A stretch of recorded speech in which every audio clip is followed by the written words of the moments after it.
तो रात हुई तो मैंने उसे बोला चलो सेक्स करते हैं। तो उसने कहा नहीं, ये मेरे पापा का घर है। तो मैंने कहा भोसड़ी के, तो कौन सा मेरा घर रेड लाइट एरिया है जो रोड तैयार हो जाती है।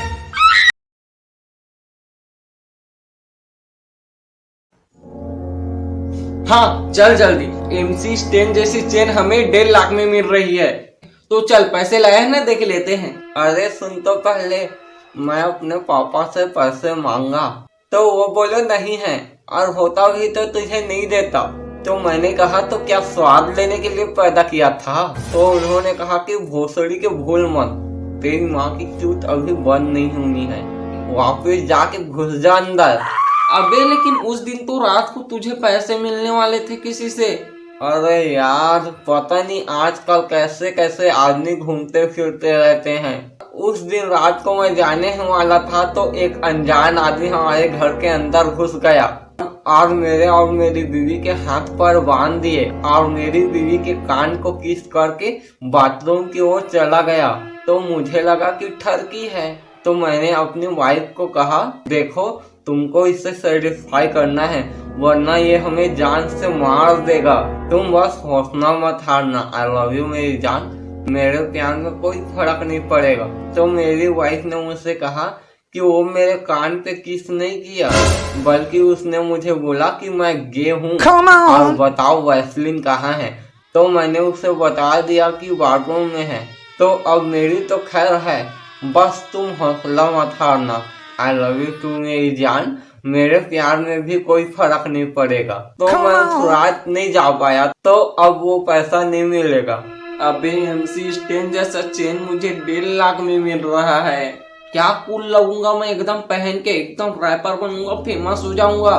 देख भाई मैंने तुझे उधार दिया था, तू और कहीं मांगने का ट्राई कर। अरे मैं अपने ससुराल जाके भी ट्राई किया, अपने बीवी के साथ ट्रेन में जा ही रहा था तो एक बहुत लंबी सुरंग आई।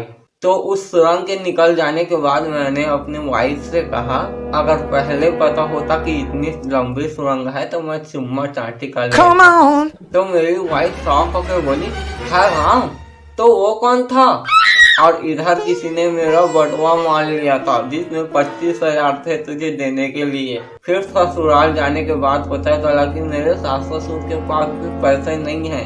तो मैंने सोचा मेरी बीवी के पास होगा तो उससे सेक्स करते टाइम मांगूंगा, क्योंकि उस टाइम वो मना नहीं करेगी मुझे। तो रात हुई तो मैंने उसे बोला चलो सेक्स करते हैं। तो उसने कहा नहीं, ये मेरे पापा का घर है। तो मैंने कहा भोसड़ी के, तो कौन सा मेरा घर रेड लाइट एरिया है जो रोड तैयार हो जाती है। और किसी बात से रूठी होगी तुझसे। हाँ यार कल रात उसे सेक्स के बाद गीला गीला लगा। तो उसने गुस्से से कहा मैंने बोला था ना कंडोम लगाने के लिए, क्यों नहीं लगाया। हाँ तो लगा लेना था ना तुझे, यार लिया नहीं था तूने। अबे यार लिया था, पर उसने लिखा था don't use if seal is broken, तो मैंने यूज नहीं किया। तो जब मैं ससुराल गया था तो वहाँ मेला हो रहा था, तो मैंने सोचा दीदी का मूड फ्रेश कराने के लिए मेला घुमा दूं। तो उसने अपने गान में टैटू गुदवा दिया और लिखवाया सेरा दी गड्डी। तो मुझे इतना गुस्सा आया, मैं टैटू वाले के पास गया और अपने लंड को सामने खोल दिया और बोला लिख इसने सेरा। गुस्से वाली है वो, मत छेड़ा कर। अरे नहीं मजाकिया है बहुत, क्योंकि जब मैं उसे ससुराल छोड़ने के बाद फिर 2 दिन बाद उसे लेने आया तो मैंने पीछे से चुपके से उसकी आंखों के हाथ रख के आवाज बदल के उसे पूछा बताओ कौन हूँ। तो वो बोली दूध वाला, तो मैंने कहा नहीं। फिर वो बोली पेपर वाला, तो मैंने कहा नहीं। फिर वो बोली मकान मालिक। देखा कितना मजाकिया है ना। और मैंने उसे पैसा मांगा था, लेकिन वो बोली मेरे पास जहर खाने के भी पैसे नहीं हैं, अभी राशन सामान के लिए भी पैसे नहीं हैं। हाँ तो बच्चे को क्या पिलाते हो। दूध और ऑरेंज जूस। अरे यार तूने कभी बताया नहीं कि ऑरेंज जूस कौन से साइड से आता है।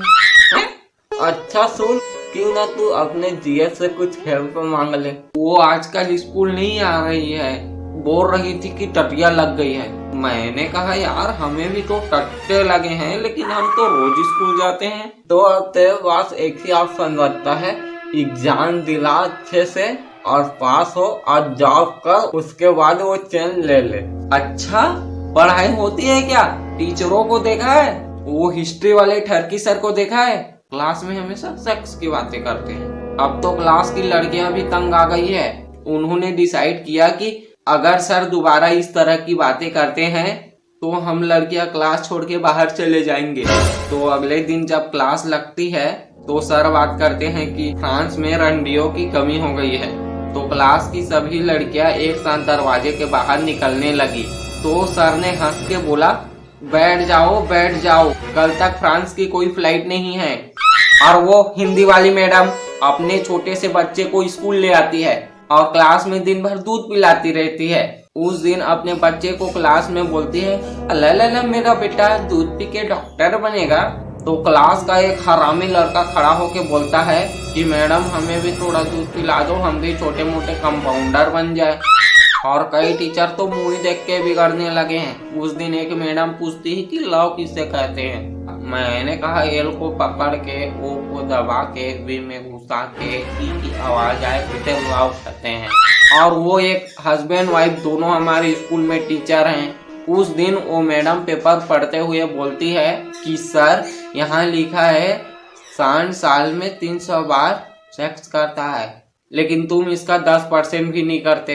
तो सर ने रिप्लाई दिया, बिल्कुल सही है, पर उसमें ये कहाँ लिखा है कि शान एक ही गाय के साथ 300 बार सेक्स करता है। अरे यार तू फिर से अपने वाइफ से मांग के देख, रखी होगी तो। अरे यार बुखार है उसे, कल रात सेक्स के लिए भी मना कर रही थी, बोली कि बुखार है। मैंने कहा मुझे पता है जान, इसीलिए मैंने अपने लंच पे क्रोसिन लगा लिया है। बस अपना मुंह खोलो और इंजेक्शन की तरह इसे अपने मुंह में ले लो। पर उसका बुखार कम नहीं हुआ, अब डॉक्टर के पास जाने के लिए सोच रहा हूँ। डॉक्टर से याद आया, क्यों ना मैं अपनी एक किडनी बेच दूं और किडनी बेच के एमसी स्टेन जैसी चेन ले लूं। तू किसी डॉक्टर को जानता है? हाँ, एक डॉक्टर को जानता हूँ। जब मुझे प्रॉब्लम आ गई थी और मैं 300% बन गया था तो उसके पास गया था। 300% कैसे? अरे मेरा खड़ा नहीं होता था और मेरी उंगली दरवाजे में आने की वजह से टूट गई थी और गर्म चाय पीने की वजह से मेरी जीभ जल गई थी। और कभी गए है उसके पास? हाँ, एक बार मुझे मेरी वाइफ लेकर गई थी। जब मेरे लंच को मधुमक्खी ने काट लिया तो मेरी वाइफ ने डॉक्टर से कहा, डॉक्टर साहब केवल दर्द का दवा दीजिए, सूजन रहने दीजिए। तो क्या वो मेरी किडनी लेगा? ये बताओ उसका नेचर कैसा है, वो कैसे अपने पेशेंट के साथ ट्रीट करता है? हाँ, जब मैं गया था तो एक आदमी का लंच कट गया था। तो डॉक्टर ने उसकी बीवी से कहा कि आपके पति को घोड़े या कुत्ते का लंच लगाना पड़ेगा। तो उसकी पत्नी डॉक्टर से बोली, डॉक्टर साहब घोड़े का लगा दीजिए क्योंकि कुत्ता तो घर में पहले से ही है। और एक 70 साल का बुढ़ा भी था। वो बुढ़े ने डॉक्टर से पूछा, डॉक्टर साहब मेरे लायक कोई सेक्स स्टेप बताइए। तो डॉक्टर ने उससे कहा डॉगी स्टाइल। तो बुढ़े ने कहा मतलब पीछे वाला? तो डॉक्टर ने कहा नहीं, सूंघने और चाटने वाला। अच्छा, लंड बोल रहा है, किसका डॉक्टर है वो? हाँ, वो लंड का स्पेशलिस्ट है। हाँ, मेरा ये छोटू बिगवा दे भोसड़ी के। अच्छा,